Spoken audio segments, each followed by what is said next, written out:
आप सभी को पता है कि उपराष्ट्रपति ने इस्तीफा दे दिया था। उपराष्ट्रपति को इस्तीफा देने के बाद ये कयास लगाया जा रहा है कि नीतीश कुमार को उपराष्ट्रपति बनाया जाएगा। उपराष्ट्रपति नीतीश कुमार को बनाया जाएगा, ये बोला जा रहा था विपक्ष द्वारा। लेकिन अभी एक खबर निकल के सामने आ रही है कि मोहम्मद आरिफ को उपराष्ट्रपति बनाया जाएगा।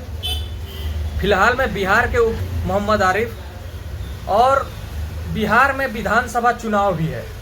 तो आप लोगों को क्या लगता है, और विपक्ष भी ये आरोप लगा रही है कि मोहम्मद आरिफ को उपराष्ट्रपति बनाने का मेन कारण ये है बीजेपी को कि मुस्लिम वोट को कन्वर्ट करने का षड्यंत्र रचा जा रहा है बीजेपी की तरफ से।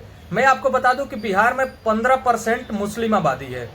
बिहार में 15% मुस्लिम आबादी है और 15% जो मुस्लिम आबादी है वो ज्यादा करके आरजेडी को वोट करती है, क्योंकि बिहार में तेजस्वी यादव की ज्यादा वहां पे मुस्लिम और यादव समुदाय के जो वोट होता है वो तेजस्वी यादव को जाता है।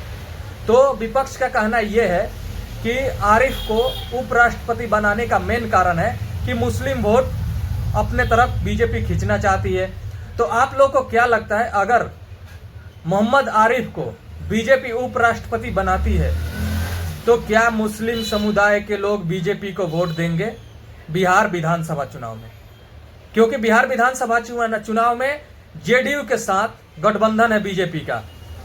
तो क्या आप लोग को लग रहा है कि मुस्लिम समुदाय के लोग बीजेपी को वोट देंगे और मुस्लिम समुदाय के लोग बीजेपी के तरफ जाना चाहेंगे? आप लोग को क्या लगता है कि बीजेपी मुस्लिम वोटरों को लुभाने के लिए मोहम्मद आरिफ को उपराष्ट्रपति बना रही है?